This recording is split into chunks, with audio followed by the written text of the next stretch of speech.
Hello, everybody. A very, very good evening, or a good morning, or a good afternoon, whichever part of the world that you are in. A very warm welcome to Work on Workplace Relations with Aastha.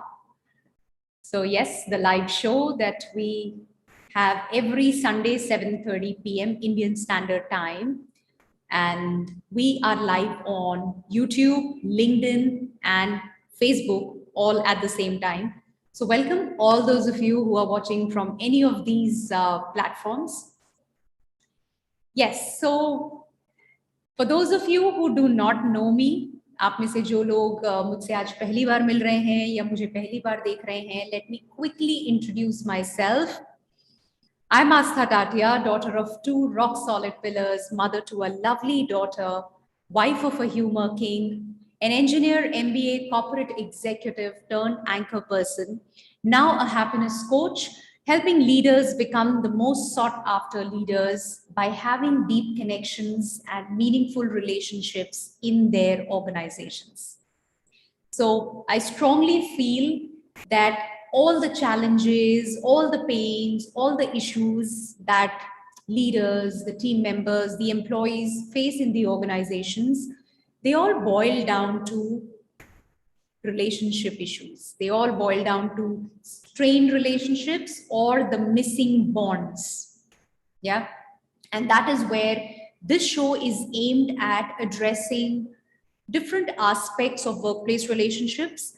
And today we are going to be talking about team bonding.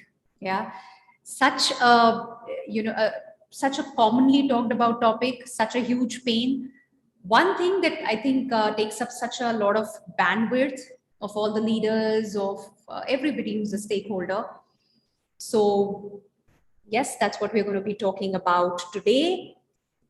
How do you crack team bonding as a leader? That's something which is, I think, one of the top agendas for any leader. तो कैसे आप team bonding ensure करें? How do you crack it? That's what we're going to talk about. And this you're going to hear directly from the horse's mouth. I am just waiting for Kanishka to join in, and I'm going to introduce him very, very shortly. We have a guest today, but some technical issue Kanishka had, and he's not been able to join in, and I'm just hoping he joins in quickly. Yeah. So I once again want to welcome all those of you who are with me on any of the platforms, whether it's Facebook, whether it's YouTube or LinkedIn. If you are live with me, then a very, very warm welcome. And those of you who are, watching the recorded version also, welcome to you as well. Thank you so much for joining in. It is a pleasure to have you join in, and I think that's the whole point of having a live session. That we could really connect and exchange our perspectives, our thoughts on whatever the topic is, whatever it is that we are talking about. And I think that kind of adds to the existing knowledge, the experience, and sharing is enriching, absolutely. So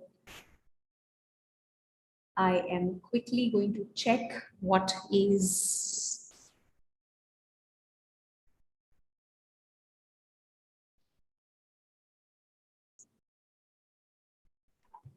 Yes, so I've got a message from Kanishka that it's going to be 1 more minute. Oh, he's here. I'm here. Hi, Kanishka. Finally. I am very, very good. I was just telling everybody that you'll be joining All in. right. Yes, I'm so sorry, everyone. So technology, I know that that's the, while it's a boon, but at the same time we have these last minute hiccups, and so yes. Yeah. Just when we were about to go live, Windows acted up and some update happened, restart, blah blah blah. Yeah. But good, we're here now. Great. So Pleasure to have you with me, Kanishk, and I will just set this up just a second. Set it up to the... Yes, now it's all good. Great. So let's get started. And people, once again, a very warm welcome. So Kanishk, we are live on YouTube, Facebook, and LinkedIn. And I just want to welcome once again everybody who's joining in live, and those of you who are going to watch the recorded version, welcome to you as well. Thank you for joining in.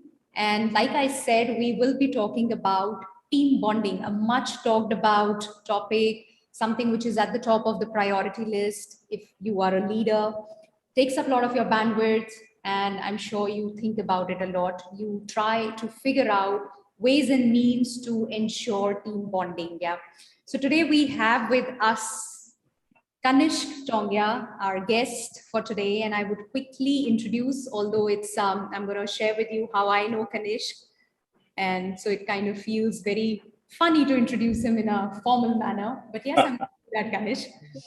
So Kanishka is the business head for Media Solutions, the Media Solutions division of QUBE Cinema Technologies. Now, what is QUBE? QUBE acts as an end-to-end services and platform provider between the movie makers and the exhibitors. The Media Solutions division of QUBE, which is called Real Image, provides technology solutions to all major broadcasters in India, such as Sony TV, TV18, Viacom, Disney, NDTV, etc. Prior to QUBE, Kanishka headed sales for Intera Systems in Asia Pacific, Middle East, and Africa regions. He has also worked with NIIT Technologies and with Infosys in the earlier phases of his career. He has also experimented as an entrepreneur and is an active angel investor. An avid traveler, Kanishka has had the privilege of visiting, any guesses? 25 countries and living in 4 of them. Kanishka is a naturalist and loves running and trekking. His academic qualifications include BTech degree from NIT Trichy and MBA from Indian School of Business, ISB Hyderabad, as it is famously known. So that's about Kanishka. That's a formal introduction for all of you. And I think I've known Kanishka for, I'd say, over 2 decades, right, Kanishka? I think 22, 23 years. Yeah. When we were still in school. Yeah. So some real fond memories, and it's so amazing that we've been connected. I've done some treks with Kanishka. He is amazing, and I think as far as I recall, Kanishka has always been like a go-getter, whatever it is, whether it's academics, I mean, in terms of whatever I've known about him, or it is enjoying, or it is partying, or whatever it is, be in the moment, do it to the fullest. And yes, and I think that's where he enjoys life his way. So lovely. Welcome, Kanishka. Thank you so much for joining in. It's a pleasure. And I was having this conversation with Kanishka around workplace relationships a couple of days back, and some amazing inputs and insights Kanishka shared. And that's where I thought that he must be here sharing those with all of you and enriching us all. So let's get started, Kanishka. Sure. So thanks a lot, Aastha, for inviting me to this live chat. I've been viewing your videos, your live sessions in the past, and we've been talking, on and off, we've been talking for over 2 decades. We've seen each other grow, and it's so heartening where you are today, helping people grow in their lives, helping people become happy. And yeah, it was a very different feeling to be introduced formally the way you did just now, because we've known each other since we were probably not even adults, right? We were not even 18 then.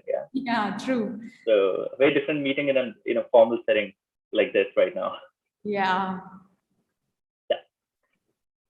Yes. Great. So Kanishka, you've had a rich career, and I'm sure your exposure, your experience, your travel, all of it would have led you into experiencing different kind of people and different chemistries also. Since we're talking about team bonding, and I'm going to come to that in a while, but I just want to understand, how critical do you think are workplace relationships to an individual's overall experience at the workplace? Because there are two schools of thoughts. Some people say it's very, very important. How are the relationships? What's the quality of relationships makes a huge impact. Then there's other set of people I've heard who say it doesn't really matter. So what has been your experience? Oh, I can't emphasize the importance of how an individual's relationships are, and not just in a professional setting.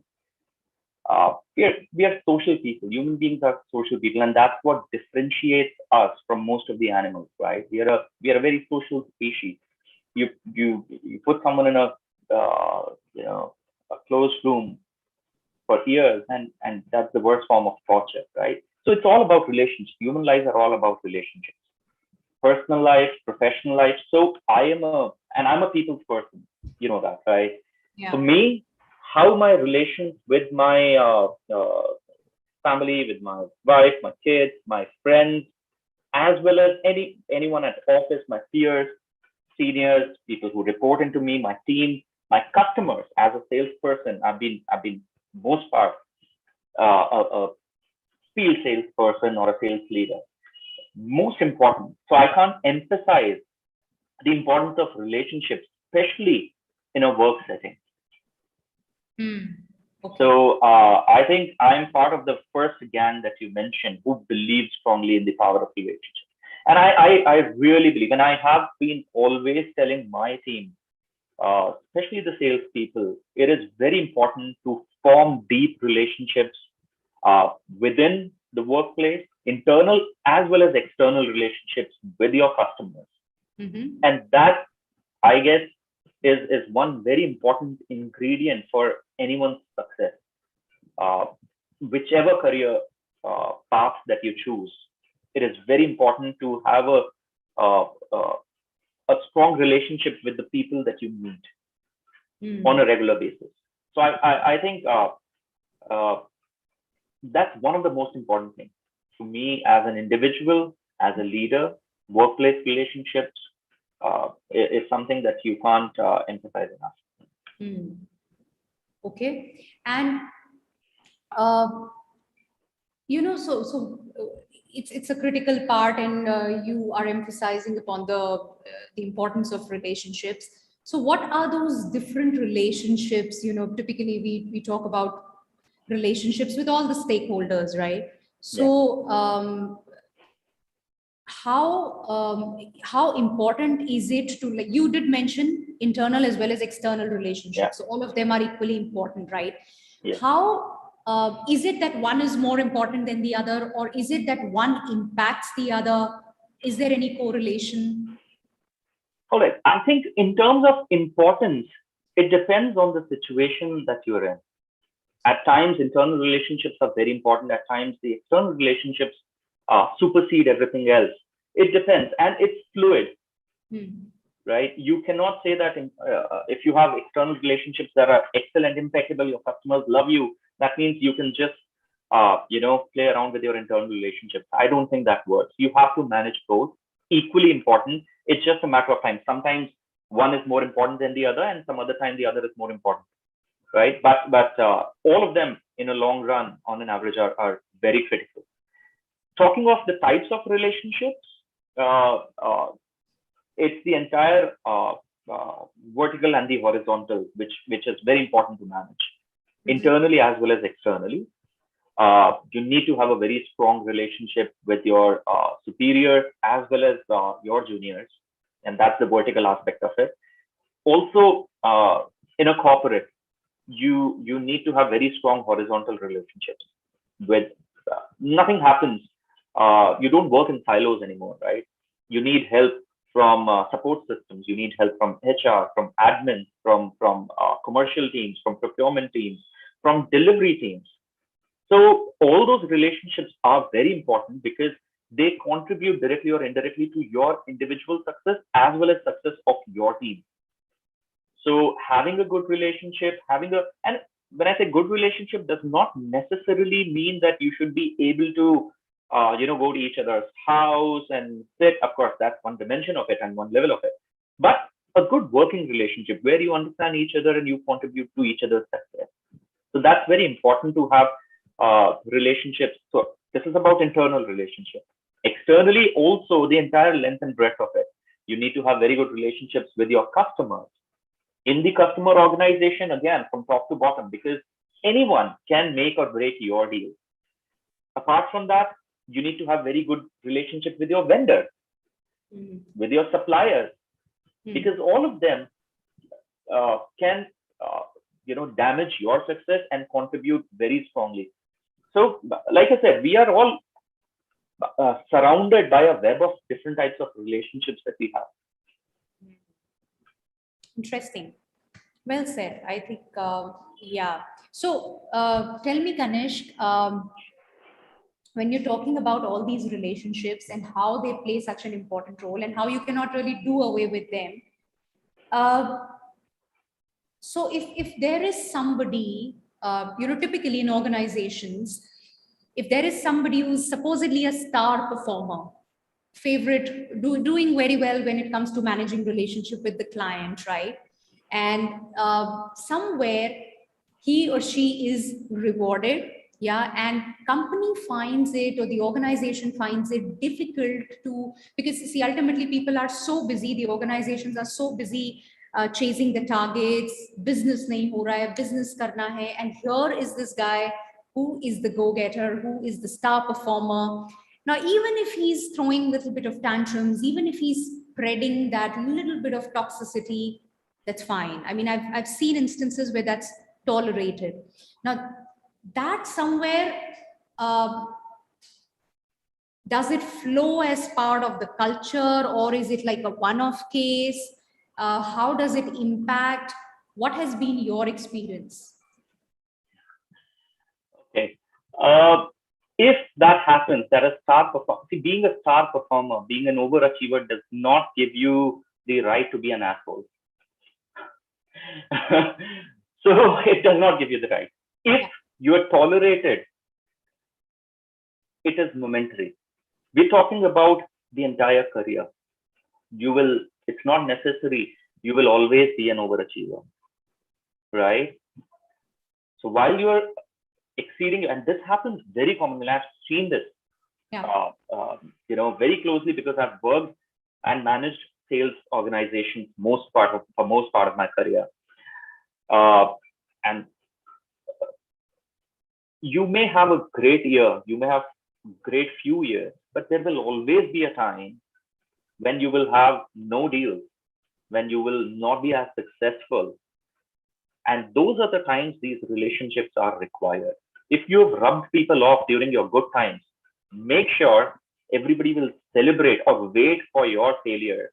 And when that happens, you'll have no one, right? So if that's the culture that's being promoted, I would definitely suggest that organization to immediately look at it, because that's not a very good culture. Yes, rewarding overachievers is important. It's very important. But that does not give them right to step on others. And this is something I learned from my previous boss. It was something I learned very well, and something that has ingrained. So when I became a leader, that's something that I always keep in mind. So reward overachievement, reward achievers. It's very important. That's the motivation, but not at the cost of others. So you talked about yourself as a leader. So in your leadership role, so I want you to talk to me about both the things. So when you were a part of the team, you still would be, of course, but you were a part of the team, and how you dealt with those relationships, maybe with the boss, with a peer, with a subordinate. And today, when, let's say, you are leading a team, how do you manage those? So both the parts. See, we're talking in the context of team bonding, right? how to create that. If my understanding of your question is correct, right? Yeah. So I wanted to know about your experience of as a team member. If in your experience, what did you deal with because of maybe good relations or not good relations? How did it help? Something on those lines. And today, when you're a leader, because you spoke about this is what I learned from my bosses, and today when I am a leader, this is what I implement also, right? So of course I would want to come to what are the practices that you are following. That's what. But as a maybe team member, maybe in the initial parts of your career, right? So some examples or some real-time stories where you had to face certain things, or how not good relations or good relations worked or didn't work, either of Oh those. yes, so I have learned this, I would say, the hard way as well. There are so there have been times when I've rubbed people off in my good times, and this is something I've realized that from my own experience, when I've overachieved as a sales person, my targets, my numbers, and great year, great deals, and have bordered on being arrogant. It just, it gets on your head, the air. It just gets the success, it gets on your head. It's very difficult to not get that attitude or arrogance. And just when I started overstepping, I had very clear communication. It wasn't really a direction, an order or a directive or something. It was just, my boss called me and told me, explain to me where I was going wrong, right? Numbers and success being one part, but as an individual, he explained why this is not the right attitude, or why this is not. And that conversation, a single conversation, completely changed my perspective. Wow. It made me understand where I'm going wrong, and it has helped me. And that one particular conversation has stayed with me forever since then. Very interesting. So yeah, it was simple. Since I was doing well, there was a certain bit of tolerance that was built into the system, where, okay, I overstepped once, twice, okay. But when it started becoming a habit, that's when it was a much required conversation to make me understand what am I doing. That's not me really, but if I'm not being myself, that conversation was very much required. And I can't thank my earlier boss enough for that, because that's a life lesson that has stayed with me. So Kanishk, I would want to hear, this is very interesting, and I think quite inspiring, where a leader takes that responsibility, and we talk about a leader empowering his people. That's one of the biggest roles of a great leader. So calling you, talking to you, if you could get into the specifics of what was his attitude while sharing all of this with you, which kind of didn't offend you or rub you in the wrong way, and it was more of a turning around for you. I think I wouldn't go into the specifics of the incident, of course, but one thing was that he showed me the mirror. He showed me, acknowledging that yes, I'm doing well. Okay. And I'm achieving targets, and that's a very good thing, because that made me sit down and listen. Otherwise, I would have been in a constant state of denial. A very important thing that he did was to tell me that, look, you doing well does not mean others are not doing well. So it doesn't give you the right to rub others. And this is exactly about the horizontals that I was talking about, the horizontal relationships, why that is important, right? You need, for you to be successful, you did a deal, but you did further deals only because that first big crack that you had was delivered also successfully. What you committed was delivered. So it's not only your success. To your success, there have been other team members who contributed, who developed the solution, who delivered it on time. who supported the customers well, who trained. So it's not only your success. Yes, you're getting it.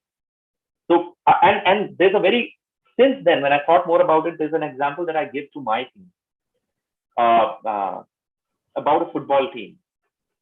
The goal scorer is always going to be Cristiano Ronaldo or Messi or Neymar, right? The forward. But they are able to score the goal because the ball is being passed to them by the midfielder. Otherwise, they will not be able to. It's not an individual performance. So while Cristiano Ronaldo gets all the awards and Messi is such a big, they get all the limelight and they get all the money and everything.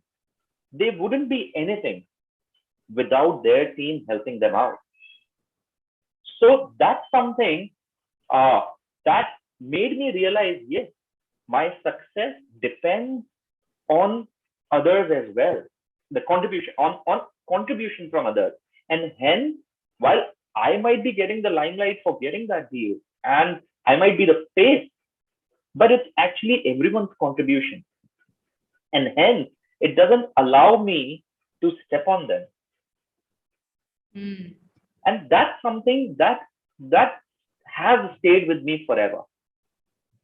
That has stayed with me ingrained. So I think this is one conversation to me that worked a lot. Of course, there are a lot of conversations that you have and from your mentors, but yeah, this is something that helped me a lot. Great. So Kanishk, just to kind of summarize, the whole thing where your boss called you and spoke to you about this was forwarding for you because a couple of things that you mentioned. So I just want to reiterate those because as leaders, a lot of people at times miss out on those. So one was you said he acknowledged you, yeah, instead of just shooting that, hey, this is not working, this is not right, and you can't be doing this. He acknowledged you for what you are already doing, for your presence, for just being who you are, right? So I think that's so important. Lovely. And second, I think then you spoke about, correct me if I'm wrong, balancing both the things, like being constantly in touch with who you are and what you're doing, but at the same time, hey, but that doesn't mean, this is what it is. So I'm sure there would have been, when I said specifics, I meant maybe some tone or some kind of a body language that he was exhibiting, which was not scary for you, which was not offending for you, but it was more of welcoming and, okay, here he is wishing well for me, kind of a thing, right? Yeah, absolutely. That was not even at one moment he was, he would raise his voice. It was more of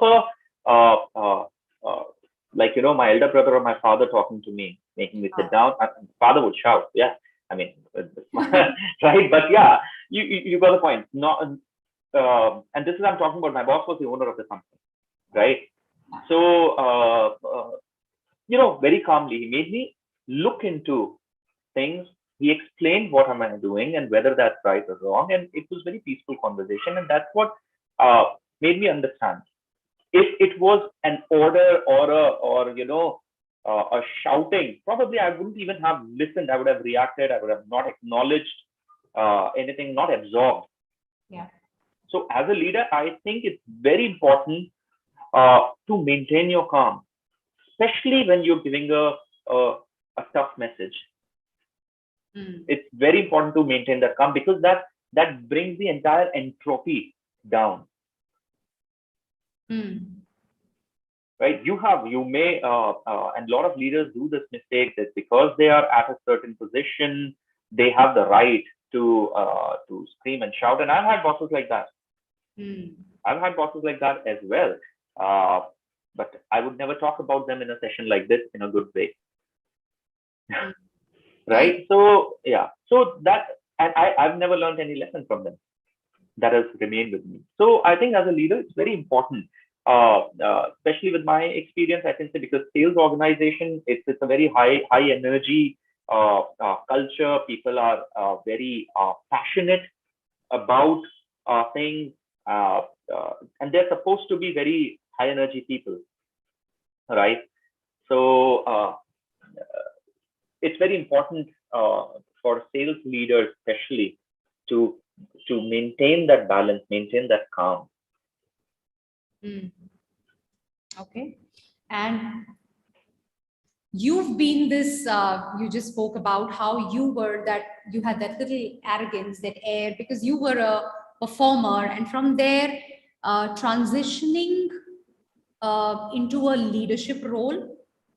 So how has the attitude shifted from that conversation? So those were bits and pieces that you've been talking about, but how would you define the evolution of you as that team member, where you were who you were, and to a leader today, who I suppose, since you're talking about all this, are you more calm? Are you more,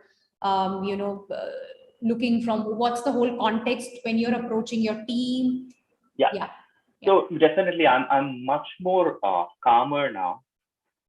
That's important. My communication has become more effective because I can sit and talk. I'm a better listener.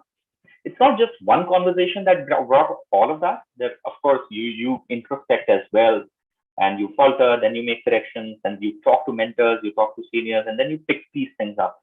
But yes, compared to where I was when I was an individual contributor in a sales role, to when I became a sales leader, to now a business leader, I think I'm a much calmer person. There are moments where you get their spikes and all that, right? But yeah, I think I'm a better listener today, both external to external people and to internal people, to internal organization. What one big change that conversation with my boss brought was, it made me look at how to my success others also contribute. Sorry, how to? How to my success, it's not an individual success, it's a contribution from others. And that made me realize that I don't have the right to be arrogant. I don't have the right to put anyone else down or to reduce their importance to the organization. I think that was the one big eye opener.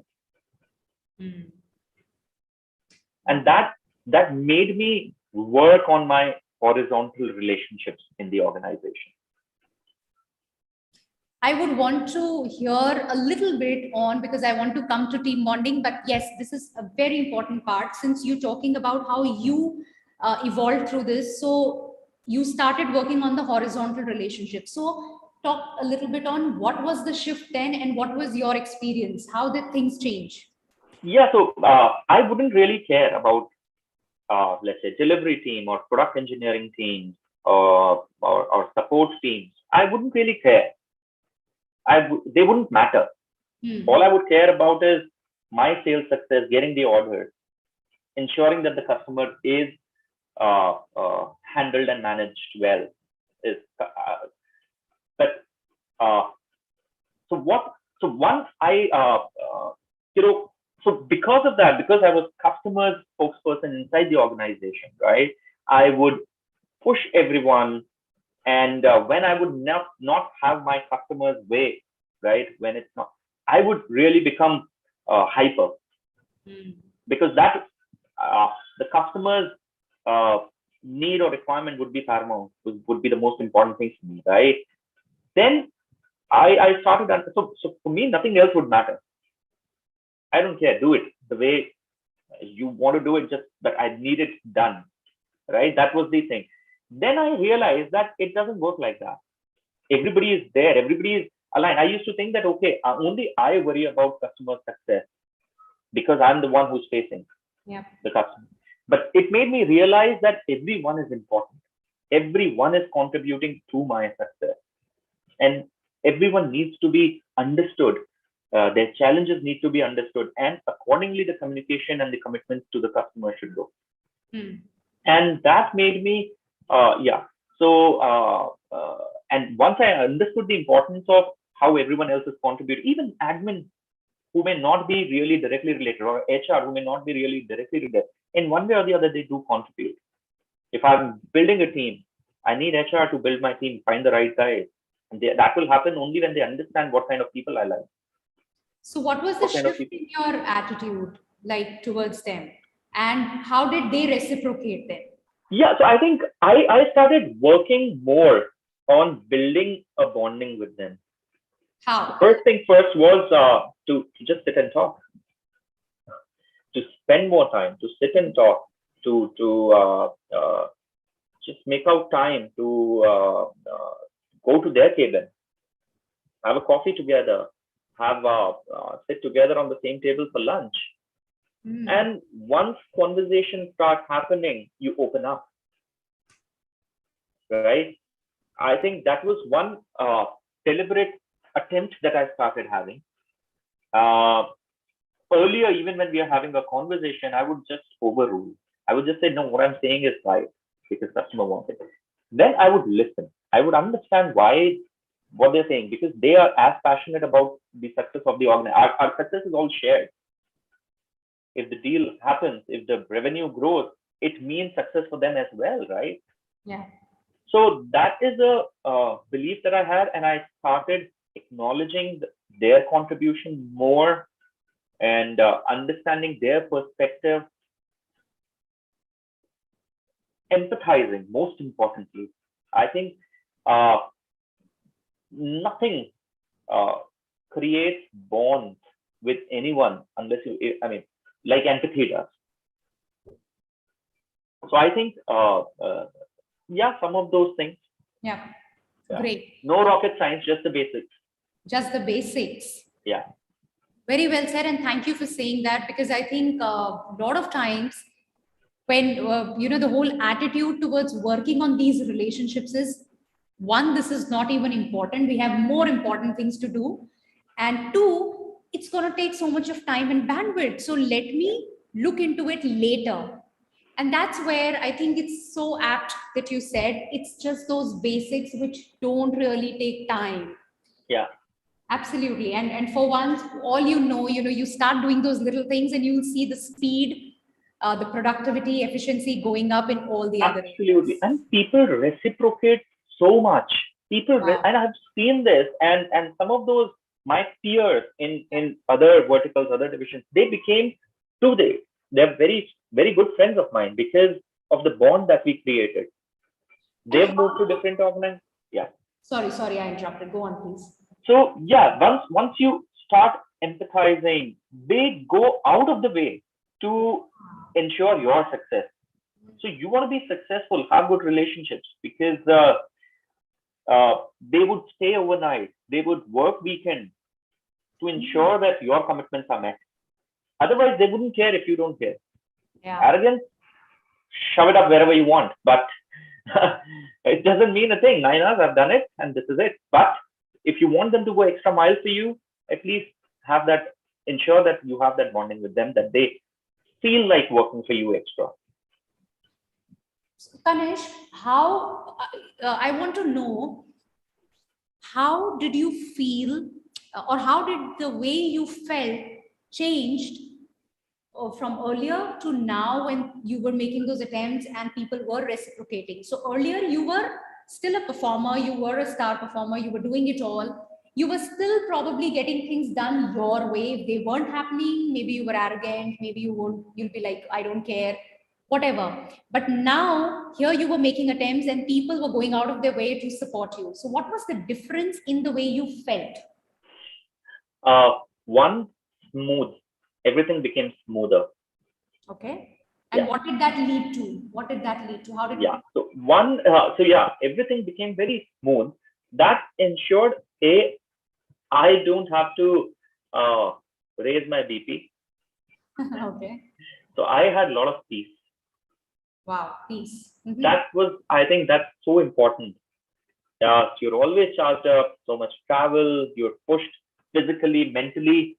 And if there's one less thing to worry about, for me, the biggest benefit was the peace that I had, the satisfaction of being liked, the satisfaction of, uh, uh, you know, people happily contributing to what I want. Yeah. They would probably have done that earlier as well, but that was because of the push, because I would probably push them so much and I would management involvement and all of those things. But I think it came automatically, and the overall happiness was far better. The trust improved a lot. Ideas started flowing. So I think those were some of the key things for me. Made my life easier. Success, yes, definitely. There was, I would say, an impact on my success as well. But yes, I was doing well. I continued to do well. So yes, I couldn't see as much big impact on that because they were still working. They were still helping me out, not with that happiness. So for me, less anxiety, the happiness, feeling of being liked. I think those were some of the things that worked a lot for me. Lovely. Now I want to hear about, since we're talking about team bonding, and this was a beautiful example, what you shared, how you transitioned and you developed that bonding from a missing bonding to, those meaningful bonds, Now, as a leader, how do you ensure the bonds, the team bonding, the camaraderie, one between you and your people, and two amongst your people? Yeah, I would talk about first amongst team, right? I think it's very important to have a very good communication. As a leader, you need to be a very good communicator. And could you define communicator, please? Have clarity. Okay. Be a good listener. Acknowledge everyone's contribution.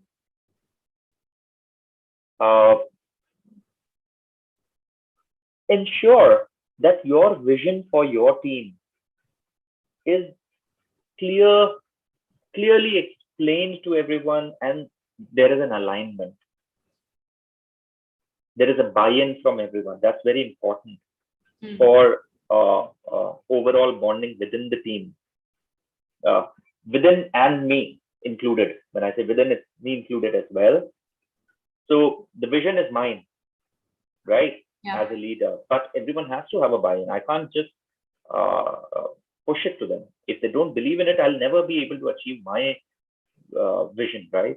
My target, my vision, my success. So I think from a communication point of view, those are some of the things that are very important. Have very clear communication.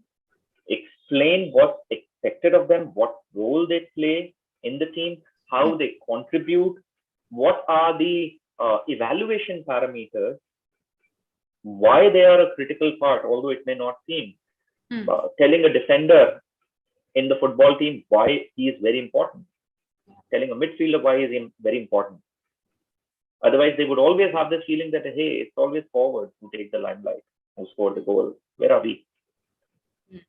Right? So it's beyond the job. That passion comes from that. So these are some of the things that I guess form part of a clear communication for me. Then how there are some other things that I try to do in order to ensure that the team spirit or the team bonding is there. Shall we go to that? Yeah. So just before we go to that, when you're talking about this communication, when do you or how often do you have these communications? It's when the a team member has joined. That's when you explain this is the vision, this is what it is, or you do it periodically. As for you, what frequency is a good frequency of communicating and keeping that check? Also, when you said, I tell them these are the evaluating parameters. So do you kind of constantly tell them how are they doing and like a reality check? Something, throw some light on that. So first part, how often? What's the frequency? As much as possible. Okay. Yeah. There is no frequency that will be, I mean, there's nothing like too frequent. It's important. I mean, you would And you can't have a, personally, I feel you can't have a structure to communication in the sense, okay, I'm going to talk every Monday. There are team meetings, etc., that you do every fortnight or every week. You can use those as a platform to communicate to the team, but that's a team communication. Then there is an individual communication. You see some member faltering, not understanding. You not get that till you communicate with each one of them. Okay. So you're talking about team communication, which is maybe a periodic thing, but besides that, a one-on-one communication so that the other person is absolutely in sync. Yeah. A lot of times they may not say something in a team meeting, and it happens all the time for various reasons. Yeah. Right? You need to have, so you need to be able to communicate to them one-to-one directly. And that's why you need to keep an eye open that you, whenever is the right time. You can't have an algorithm to it or a pattern or anything to it. It's just you, if you are involved with your team, you need to understand where and when and what communication needs to happen. You can have team communication with a structure every fortnight, every week, or a month, right? And I do have structures for that, like a weekly sales meeting, or a monthly overall team meeting, or a regional meetings, etc.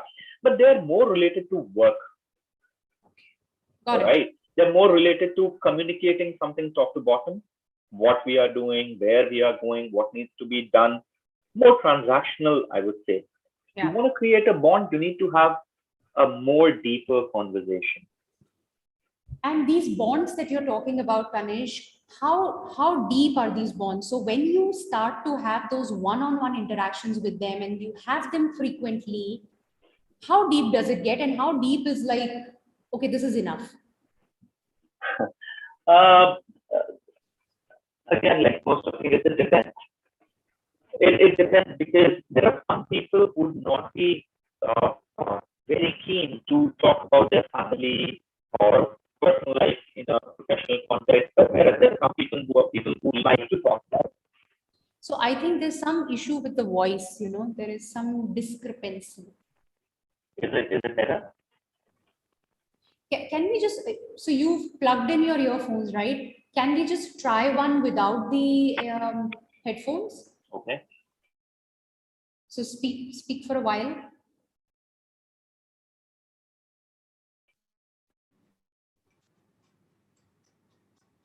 Is it better now? Oh, it's much better. I am wondering why I didn't ask you to do this earlier. Oh, is it? Okay. I'm on my laptop speakers now. Oh, this is good. This is good. Yeah. Okay. Yeah. Just that I think you'll have to speak a little louder, but this is much clearer. I was struggling to kind of figure out what you're saying earlier, but yeah. Oh, is it? Yeah. I'm so sorry. You should have told me earlier. Oh, no, yeah, I should have told you. My bad. Yeah, go on. Lost my chain of thoughts. Okay, so we were talking about how deeper the conversation. Correct. I think there's no strict rule to it. It depends on the individual. You go as deep as they allow you to. Okay. And got it. As much as required. There's no, I mean, I generally, unless needed, I don't really talk a lot about personal lives of people. Unless they want to talk about it, unless they feel like talking about it. And it has to be a judgment you have to make, individual to individual, that differs. And there's no strict rule to it, my personal feeling. So there are a lot of people, and I know some of my friends who are also business leaders. They for them, the way to create bonding is to have more involvement in each other's lives beyond work hours, beyond work, to meet over weekends, to make families meet, and for the wives and kids to bond. If that works, good for them. If that doesn't, so like I said, it depends on person to person. Okay, interesting. So what you're saying, Kanishka, is what I'm understanding, that workplace relationships are very important. As a leader, to have the connect, the bond is important. So much so that you're in sync. There's no gap left, and you ensure that by having those regular conversations, and wherever the need is, you take the conversation that far. But no such thing as, no, I have to have this involvement, or I have to go beyond and do it. And there are no rules to this game, each one to his own. That's what you're saying, right? Absolutely, absolutely. Okay, great. So, okay, so taking that further, now you've started to have you have that bond where at least the comfort is there, and the space is there, where people can walk up to you and just share whatever the challenge is, like with respect to the work, this is not working, or this is how I'm feeling, or I feel burdened. Does that happen? How does it work? It's always a work in progress. It's always a work in progress. There'll be some people who will feel comfort earlier than some other. There'll be some people who will never feel comfort, that will never be in that comfort zone with you as a leader for various reasons. Okay. Right. So it's always a work in progress. You'll never, I don't think there'll be ever a scenario for a leader where he can say, yeah, I have a great bonding with each of my team member. If you can say that, I think you are a rarity, and you're an amazing leader then. That's an ideal situation. But there'll always be, because a team is formed of different individuals with their different motivations, different interests, different perspectives. Yeah. You'll always have people you'll be more comfortable with, and there'll always be people who will not be as comfortable with you. That's okay, as long as you're able to work together, as long as you have the shared vision, as long as you're there to help each other out when required. That's okay, as long as the objective is achieved. And this is something I'll tell you, if the interests are aligned, even the enemies become a good team. Sorry? If the interests are aligned, even the worst enemies can become a good team and work together. Right? We saw that recently when situation in Afghanistan, we see Russia and US working together. Who would have thought? But they are. So you may not gel well with a person, you may not be able to have dinner together, but you may still be able to work together in a team and help each other out.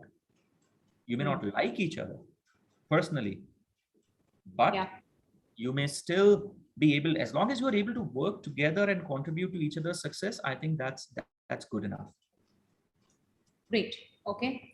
So now, okay, that's about how you manage as a leader the relationship with your team members, and to what extent the effort is needed, or how it goes. And I think that's quite interesting. It's a work in progress.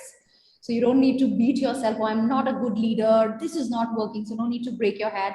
As long as it's working good, I think it's fine. Great. On that note, what is it that you do to ensure, or how do you manage, rather, if I have to rephrase, the relationship amongst the team members? Because a lot of times there are the unhealthy competition when it comes in. So yes. Glad you asked that question, because I think for a leader, that's very important to understand. And having said that, it's very, again, leader to leader. It depends leader to leader. It depends on team to team. I'll tell you only about things that I try to do. And I'm a learner. I'm learning. Maybe if we have this conversation a few years down, my way of achieving team motivation or team bonding may change. But yeah, I mean, some of the things that I do, I think, like I said, communication to align the interests, making the team vision very clear to the topmost, to the bottommost people, because everyone contributes. So right from the senior leaders to the junior most person in my team, they need to understand what we are there to achieve. What's a short-term plan? What's a long-term plan? How we are going to achieve it? What are the changes that we want to bring about to achieve that larger vision? Right? That's very important. Otherwise, you will never have their buy-in, and it's important to have their achieve. I mean, it's important to arrive at this vision with consensus. Hope nahi dena कि हाँ ये है, this is my vision and I want you all to achieve it for me. Never works. You will never have their buy-in, right? You may force them to work for you, but they will never be passionate enough. So this vision, this sense of achieving that vision has to come with a consensus. So I think that's very important, having that sort of a communication that everyone's aligned with the vision that you have, right? That's one. Then, so for that, for example, for sales, to have the alignment, one thing that I do is I don't give a target to anyone. Okay. I work with them and then we together arrive at the targets. Okay. So that's one thing that I've learned. You give a target, okay, you have to do this many, X million dollars this year. And that's it. A lot of organizations work that way. I don't like working that. I'm a more, we sit together, we see how the market is, how we can achieve more than what we did last year, how we can achieve something extraordinary. So I usually sit with each of my salesperson, look at each and every, it's a very involved process, takes a lot of time, but once you have it, that buy-in is there from them. They don't try to cheat you. They don't try, and I've worked in both type of organizations where one, I was given a target I didn't believe in, and I had zero motivation to achieve it. Right? Even if I could have, since I did not believe in it, I did not even attempt, and hence I did not attempt. I did not achieve. I was a failure. Whereas there have been times when because it came from me,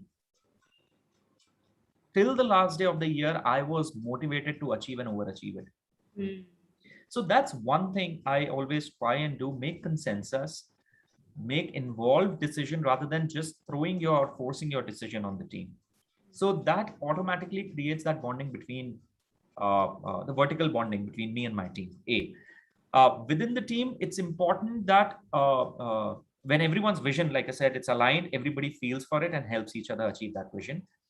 One more thing important that I feel is very important is have very clear role definition, have very clear structures and processes that eliminate any conflicts or overlapping. Everybody likes to help naturally, right? But when there are overlaps, when there are confusions and conflicts, when there is lack of clarity, that's when confrontation happens, and that affects the team bonding. So try as a leader, have clear structure, ensure very clear, a lot of clarity on what's expected, what is the role that one has to do. So again, going back to my favorite example, I take this a lot, football field, because I think that's one big example of teamwork. You cannot win on individual brilliance in a football match. Yeah. Right. So I keep going to that example often.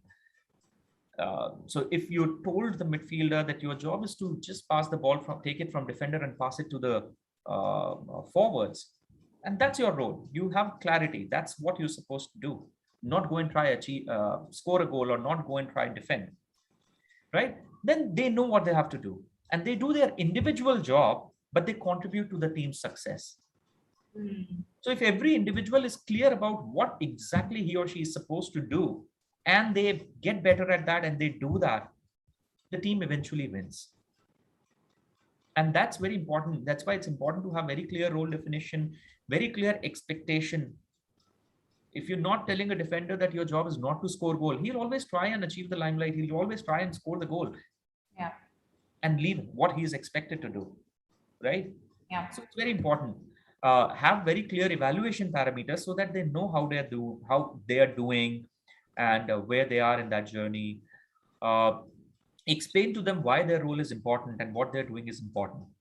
Explain that very clearly so that they have a sense of belongings. They have a sense of, a feel good that yes, we are contributing, right? Communicate the importance of every individual. avoid overlap. So that's something that I try to do as much as possible. Educate, coach, and communicate as much as possible. Also facilitate communication between the team members. Give them an opportunity to talk, to bond with each other. I have a distributed team across 6 cities, right? So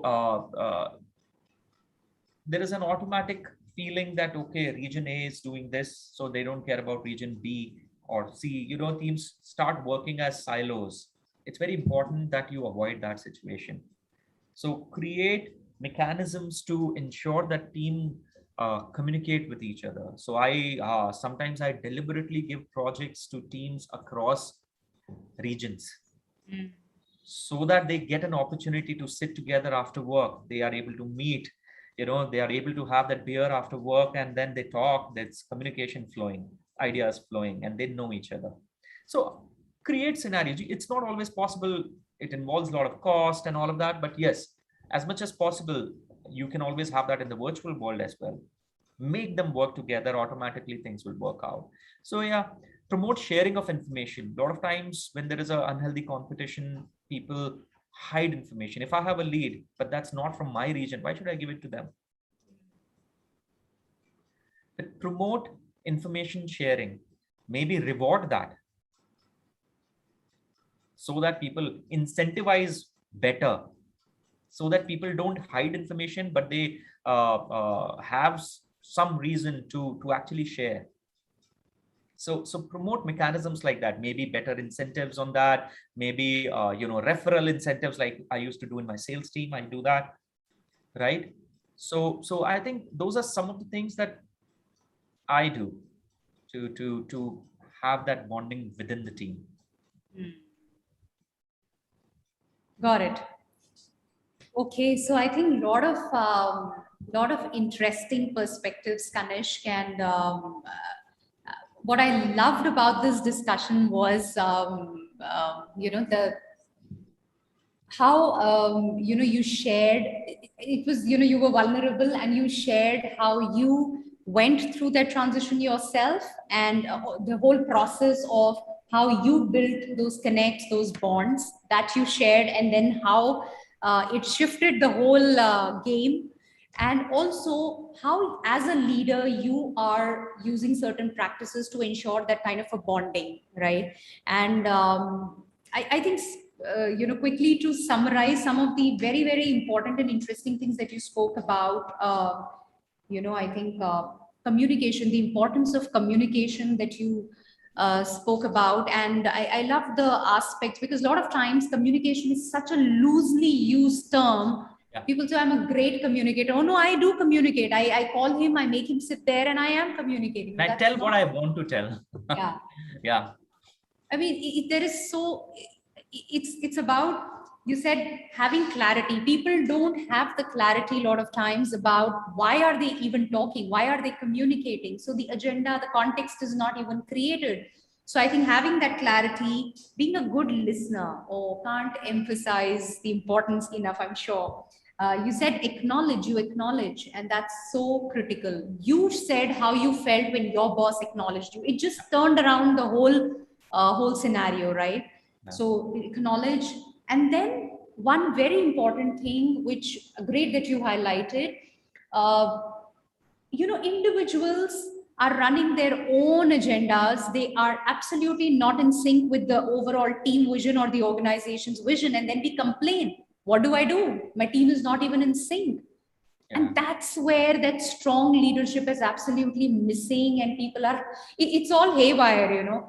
And I think absolutely the leader, a great leader has to take that responsibility of, you know, ensuring that every team member is in sync with the vision. And I loved when you said that you take them through the process of target setting. Such a huge pain for so many people, unrealistic targets, or like you said, people don't believe in them. They are just not connected to those, and then they're just striving for it or not striving for it, right? Like you said. So absolutely, that's such an amazing practice. So I think lot of things that you pointed out, a lot of takeaways that leaders that are listening, and I think a big lesson even for every employee, every member of the organization, in terms of how it is important to build not just vertical relationships, but horizontal relationships as well. Yeah. Because that's what helps you thrive. You may sulk and survive in the organization. You can go. There we go. Yeah. Every time I just bring in survive or thrive, because, but then that's so true, Yeah, that's so true. Yeah. So yeah, great.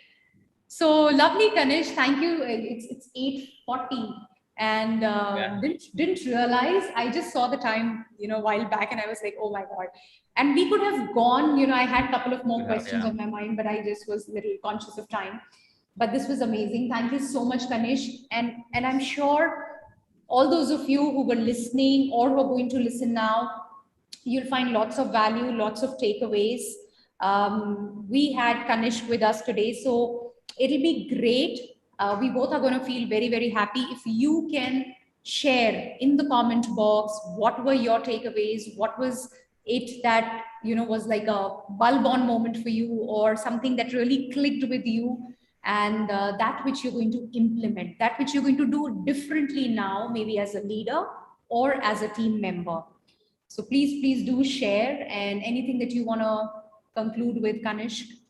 I think we could have gone on talking for maybe an hour or more. But yeah, I think we've covered most of the things. And just one last, I'll take a minute more. One important thing is that a lot of leaders, when they talk of team and team bonding and all of that, they try to make everyone the same. I don't think that's the right approach, because even when we are part of the team, the individual in us doesn't cease to exist. So what you have to do is you have to, and even in a team, you need to have different individuals not leaving their individuality, because that's what brings you a complete, well-rounded approach to everything that brings in diversified views and variety to the thought. So nurture the individuality, reward it as well, but have that sense of team belonging, have that shared vision. Wow. Right? That's very important. Don't kill the individuality. Nurture it. That's very important. So that's very important, to nurture an individual, reward that, but create that vision, aligned vision, team vision. And I guess if they're not being themselves, then they cannot be good team players also. They cannot be. They will some way, they will not like it. Yeah. Right. Again, going back to the football field, you can't have all forwards, you can't have all defenders, you can't have all midfielders. You need to have the variety for the team to be successful. So nurture that individuality in the overall context of the team vision and the team success. Absolutely. So don't make the mistake of making replicas or making everyone the same. True. Absolutely. Very well said. Well pointed out. And I think that, that's my favorite. Your relationship with yourself, your connect with yourself, being yourself. I think that's at the core of any other relationship. If you are well connected with yourself, and if you give people a chance to be themselves, I won't say give somebody a chance. It's you've got to take that up. But yes, if somebody is himself or herself, he's going to have phenomenal relationships with others as well. Yeah. So absolutely. Very well said. I think that's a very, very strong point that you mentioned, and I'm glad you didn't miss it out. So thank you so much, Kanish. Thank you, everybody, for watching. And please do join in every Sunday, 7:30 p.m. Indian Standard Time. Work on workplace relationships with Aastha. That's the show. We are live on YouTube, LinkedIn, and Facebook. So join in whichever platform you like. And yes, if you haven't yet subscribed to the YouTube channel, then please go ahead, visit. And there's content published there every day. If you find value, then please go ahead and subscribe. Okay. And I'll see you next Sunday in the live show. But yes, in between, there'll be a lot of connecting that we're going to do. So see you very, very soon. Take care. Have an action-packed week ahead. And thank you so much, Kanish. Thanks a lot. Pleasure. Thanks for inviting us. It was pleasure as always talking to you and everyone who has joined in. Thank you. Thank you. Okay, bye-bye. Bye.